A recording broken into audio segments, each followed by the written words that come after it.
इस भारत के संविधान को अगर आप ठीक से देखें तो यह संविधान ही हिंदू संविधान है। क्यों? यह भारत के सब नागरिकों को एक समान मानता है। मुझे आप इस्लाम और क्रिश्चियनिटी में बताइए, उनकी कोई एक ऐसी किताब हो जिसमें लिखा हो भारत के रहने वाले सब एक समान है?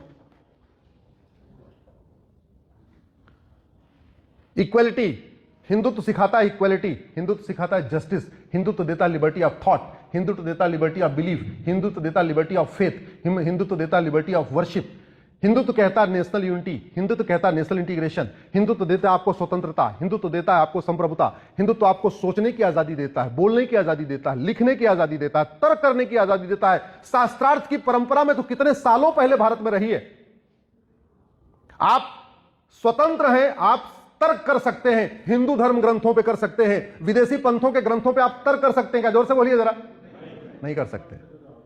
इसलिए कहता हूं ये भारत के प्रियम्बल में जो equality, justice, liberty, fraternity, unity, national integration, liberty of thought, liberty of belief, liberty of faith, liberty of worship, जो कुछ लिखा हुआ है, ये हमारी संस्कृति है, ये हमारी परंपरा है, यही सनातन है, यही हिंदुत्व है। इसलिए भारत का संविधान पूर्ण रूप से हिंदू विचारों पे बना हुआ है, हिंदू संस्कृति पे बना हुआ है। और इसलिए भी मैं कह रहा हूं यह संविधान पूरी दुनिया का नहीं है, यह संविधान भारत का है। यह संविधान भारत के विभाजन के बाद बना है। भारत का विभाजन मजहब के आधार पे हुआ था, जब मजहब के आधार पे विभाजन हो गया फिर संविधान बना। संविधान का मतलब होता है समधन विधान बराबर संविधान, संविधान का मतलब होता है सम्यक विधान, संविधान का मतलब होता है सबके लिए समान विधान।